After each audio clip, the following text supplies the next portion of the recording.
Hi folks, welcome to my channel. I want to speak today to you about the Georgia Guidestones.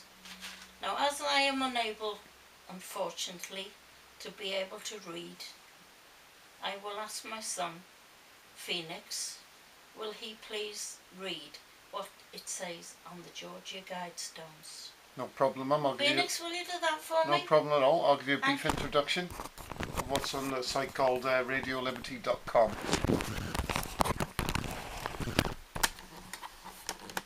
Hey guys, those things. Right, I'm just going to read you what's on liberty.com here. On one of the highest hilltops in Elbert County, Georgia, stands a huge granite monument engraved in 8 languages on 4 giant stones that support the common capstone are 10 guides or commandments. That monument is already referred to as the Georgia Guidestones or the American Stonehenge. Though relatively unknown to most people, it is an important link to the occult hierarchy that dominates the world in which we live. The origin of that strange monument is shrouded in mystery because no one knows the true identity of the man or men who commissioned its construction. All that is known for certain is that in June 1979 a well-dressed articulate stranger visited an office of the Elberton Granite Finishing Company and announced that he wanted to build an edifice to transmit a message to mankind. He identified himself as R.C. Christian, but it soon became apparent that this was not his real name.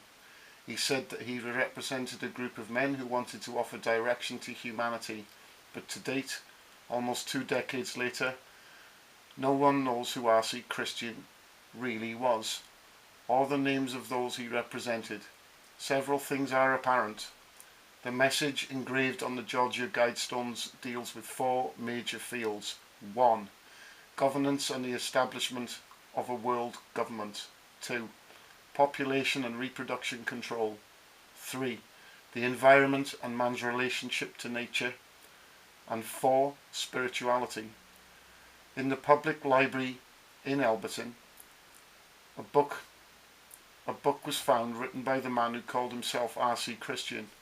It was discovered that the message he commissioned had been erected in recognition of Thomas Paine and the occult philosophy he espoused.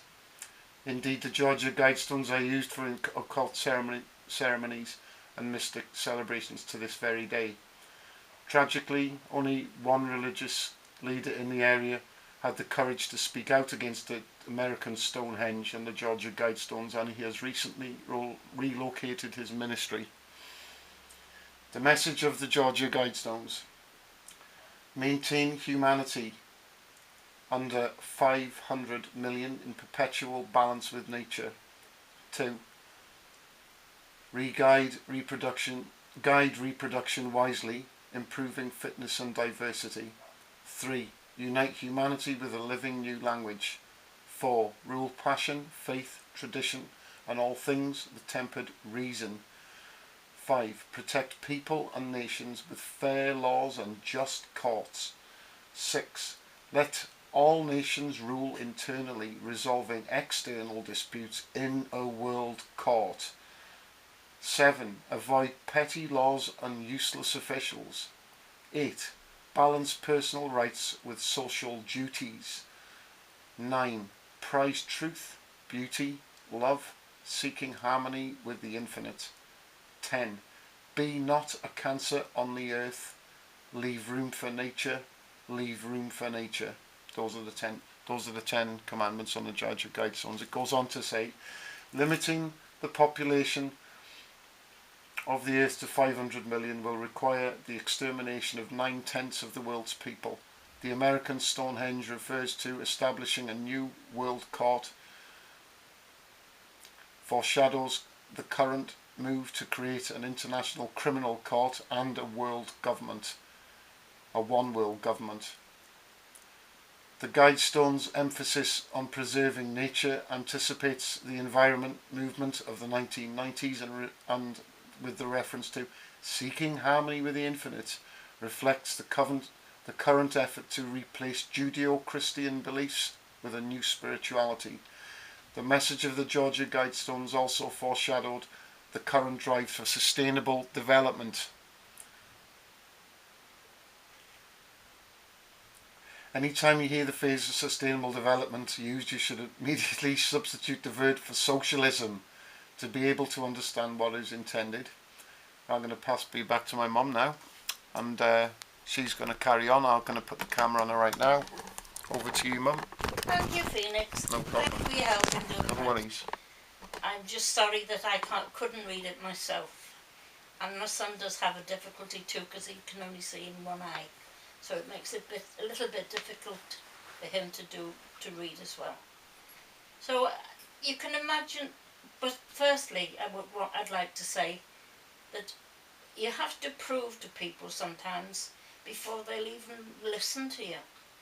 So I think now, on listening to what my son has said, it'll give you a good idea why I was so horrified when I heard that, when I first heard that being spoken.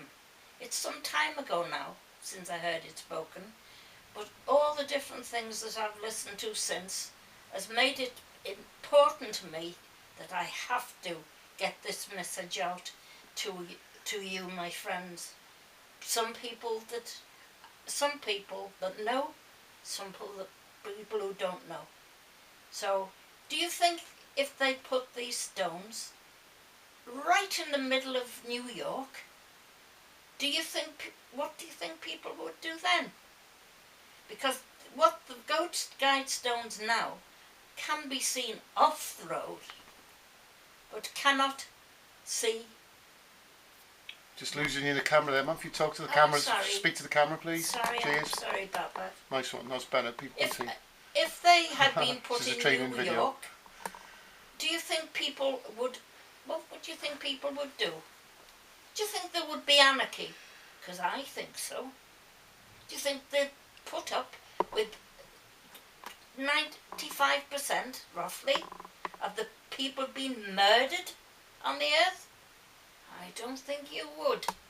I mean, I wouldn't. If that was covered by the mainstream media, Mum, on every channel and aired throughout, and aired all over the world, and people knew about what was going on with the Georgia Guidestones, what do you think would be the reaction on a global scale? Well, I just dread to think of it. I just dread to think to it. But uprising has to be the answer. The only thing, folks, I ask you to take your power back. Absolutely. And don't let these 5% of the people who consider themselves to be the world elite. I'll tell you at a later date who they are. Face the camera, Mum, and shake your fist at them. But not the globalist bankers. I'll tell you exactly at a later time who these 5% are, the world elite. The Rothschilds, the Windsors. Who call us useless eaters. Google the 13 bloodlines of the Illuminati. On the world. Now, are you going to put up with this? Hell no. Are you going to try to help and do what you can? Usually what people say is, when you tell them something like this, they say, oh, well, what can we do about it? I said, you can do what I'm doing. I'm in my 82nd year. And an activist. And I'm doing an something. Activist. And I'm not going to sit down and let it happen. I've got 2 little grandchildren to consider. I don't consider myself, but I do consider the younger generation. What kind of a world are we going to give them?